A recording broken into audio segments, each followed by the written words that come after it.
para todo sempre seja glorificado o nome amado e querido de nosso Senhor Jesus Cristo, aquele que é Rei dos reis e Senhor dos senhores. Glória a Ele e por Ele no dia da eternidade. Alguém poderá perguntar-nos nesta ocasião: haverá vida para mim após a morte? Haverá uma existência após a morte? Quando eu tombar aqui nesta vida, o que me esperará no além? As Escrituras Sagradas é muito precisa e nos dá respostas enfáticas e decisivas a respeito de uma vida após a morte. Se por um lado estamos esperando pela volta de Jesus Cristo, por outro lado certos acontecimentos vão ocorrendo, e certamente um deles é a morte. Toda a pessoa, salva ou perdida, que morre fisicamente enquanto espera pela vinda de Jesus, terá que descer à sepultura, e não há como escapar. A morte é uma inimiga do homem. Acerca disto não pode haver nenhuma dúvida, posto que o último inimigo a ser destruído será a morte.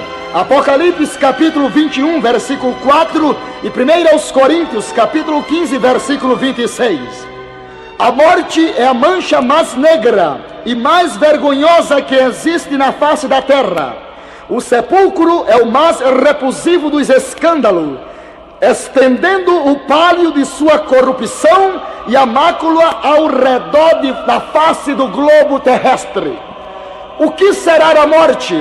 Nas Escrituras são mencionadas 3 tipos de mortes, ou seja, 3 variedades de morte. A morte física é a separação existente entre o corpo e a alma e o espírito. Gênesis 3:19, João 11:14. A morte espiritual é a separação entre Deus e a alma e o espírito. Gênesis 2:17, Efésios 2, versículo 1.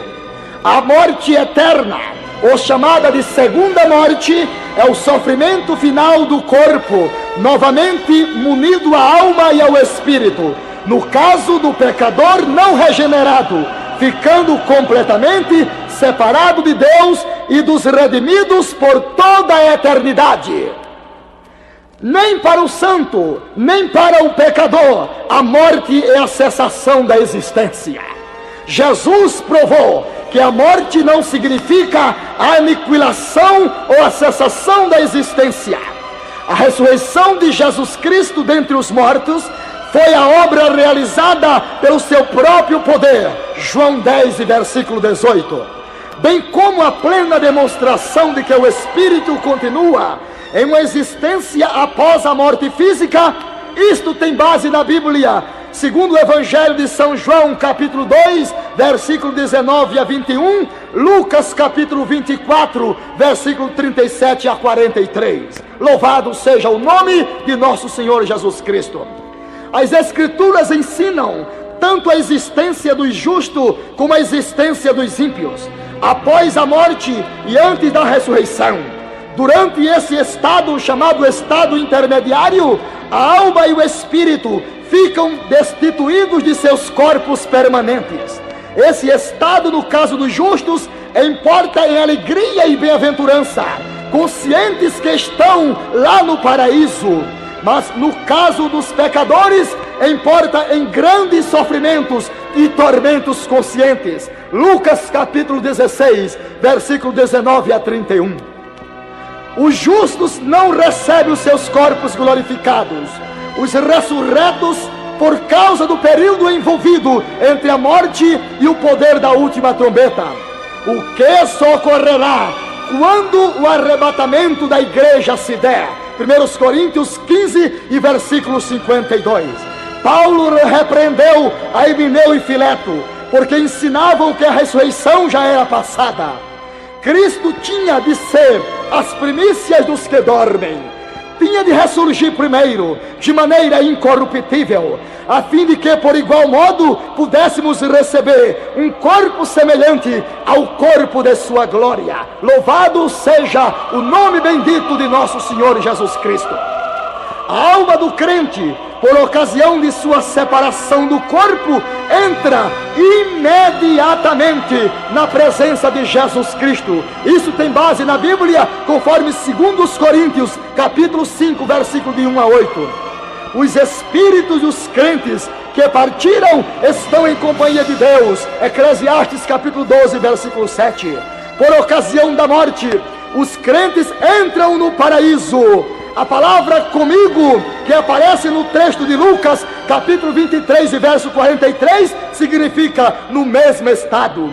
O estado do crente na eternidade, imediatamente após a morte, é muitíssimo mais preferível do que a sua vida no corpo, neste mundo físico. Os santos que partiram desta vida para outra estão vivos e conscientes. Louvado seja o nome de Deus, porque os crentes estão conscientizados, porque estão ali no paraíso. Os crentes que partiram se encontram em um estado chamado estado de bem-aventurança, lá na eternidade, juntamente com o Senhor. Por isso que São Paulo dizia: é muitíssimo mais preferível estar com o Senhor. Tenho desejo de partir e habitar com o Senhor, porque isto é muito melhor. O estado intermediário dos ímpios é o estado compreendido também entre a morte e a ressurreição do seu corpo. Os ímpios encontram-se no estado intermediário, em prisão e sob vigilância. É claro que não há necessidade de se vigiar espíritos inconscientes. A restrição subtende-se à capacidade de exercer ações. Estão debaixo da sentença e também da punição eterna, segundo Pedro capítulo 2 e versículo 4. O estado intermediário é um estado em que a alma está incompleta, sem importar se encontra no estado consciente de alegria, no caso dos santos, ou se encontra no estado consciente de tormento, no caso dos ímpios. A alegria perfeita dos salvos e a miséria absoluta dos perdidos começará após a ressurreição do corpo e o purgamento final. Glorificado seja Deus para todo sempre.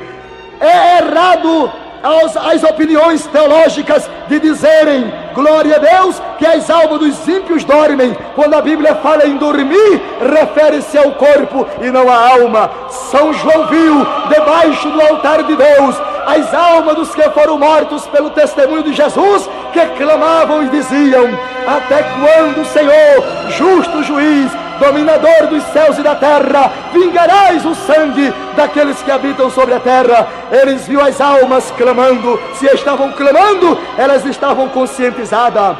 A palavra dormir, usada nas Escrituras, louvado seja Deus, é uma linguagem das aparências e literalmente aplica simplesmente ao corpo. A alma não dorme, a alma é a parte imortal do homem. Existe, por conseguinte, 4 designações de alma na Bíblia. Alma como função da vida é o sangue do homem. Alma como sentimento do homem, Jesus disse: a minha alma está cheia de tristeza até a morte. Alma também como indivíduo, São Paulo disse: toda alma esteja sujeito às potestades superiores, porque não há potestade que não venha de Deus. Falando a respeito dos homens, alma como indivíduo, como cidadão. Alma também como parte mortal do homem. Jesus disse: não temais aqueles que matam o corpo e não podem matar a alma. Por conseguinte, a alma faz parte do homem interior, faz parte do homem mortal, faz parte do homem eterno. Glória a Deus. Cristo levou o pecado e o sofrimento merecido por aqueles que o aceitam como seu Salvador e como seu Senhor. Quando a Bíblia fala de morte como expressão de dormir, simplesmente a Bíblia está falando ao corpo e nunca falando à alma. Embora o corpo desapareça pela corrupção, nem por isso deixará de existir. A semente eterna fica plantada, e no dia da ressurreição dos mortos, glória a Deus, Deus fará ressurgir o corpo mortal se revestirá da imortalidade. O corpo mortal, terreno, corruptível, louvado seja Deus, receberá pelo toque maravilhoso da última trombeta a sua perfeita e legítima forma, tornando-se agora num corpo imortal, num corpo glorioso, chamado corpo da redenção. Louvado seja Deus.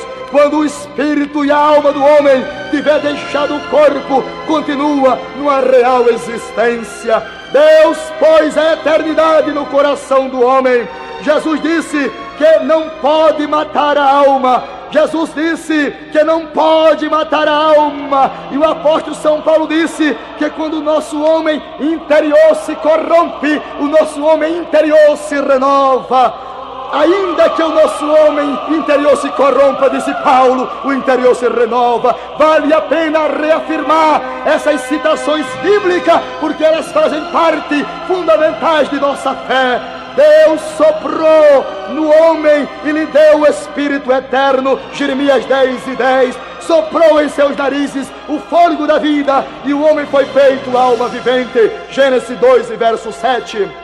Para melhor compreendermos o que a Bíblia ensina sobre a alma, convém observar que a palavra alma, como já falamos anteriormente, tem as suas devidas designações. Alma como sentimento, alma como indivíduo, alma como função biológica e alma como parte mortal. Louvado seja o glorioso nome de nosso Senhor e Salvador Jesus Cristo. Meus queridos ouvintes da palavra de Deus, que ouvis agora a palavra viva de nosso Deus, creia agora na existência de uma vida após a morte, de uma vida abençoada, feliz, gloriosa, imutável, eterna, permanente com Jesus Cristo. Estejamos assim preparados, porque a qualquer momento ouviremos o toque sublime da última trombeta. Louvado seja Deus e para todos sempre. A palavra sepultura na Bíblia, no grego significa menoim e no hebraico significa kedé. Sepultura é o lugar dos corpos dos mortos e nunca é um lugar para a alma. Muitas vezes a palavra sepulcro aparece em forma plural, como o reino da morte, em grego Hades e em hebraico Sheol. Sempre sepulcro é o lugar, nunca foi um lugar, melhor dizendo, para o espírito dos homens. O espírito do homem, assim que o seu corpo tomba desta vida, o seu espírito vai para o paraíso, a antecâmara do céu, aguardando tocar da trombeta. Assim como também o espírito dos descrentes, daqueles que não aceitaram a Cristo Jesus, irão também para o Hades, para a antecâmara do inferno, aguardando a segunda ressurreição, chamada ressurreição da vergonha e a ressurreição do nojo eterno. Inferno na Bíblia, no grego significa Geena e em hebraico Geinon. Este é o lugar definitivo onde os não crentes passarão com corpos e espírito toda a eternidade. Oh, prezado ouvinte, é uma realidade tremenda a eternidade com Deus e a eternidade sem Deus. Aonde passarás a eternidade? Há uma vida após a morte, quando todas as flores se murcharem, quando todos os rios se secarem, quando não houver mais sombra sobre a terra, nem sol também, haverá uma esperança, Jesus Cristo. Ele é a esperança dos homens, Ele é a tua esperança. Por conseguinte, entrega-te a Jesus, recebas a Jesus e viverás. Quando teu corpo tombar aqui, terás uma vida após essa morte, uma vida real, uma vida gloriosa, uma vida sublime, ou uma vida inquieta, ou uma vida sem paz. A Bíblia fala de tormentos eternos naquele grande dia. Tormentos refere-se à alma do homem, o tormento de consciência. Que Deus te abençoe e que você possa fazer a sua decisão confessando a Jesus como seu único e legítimo Salvador. Esta é a nossa oração no nome de Jesus para todos sempre. Amém.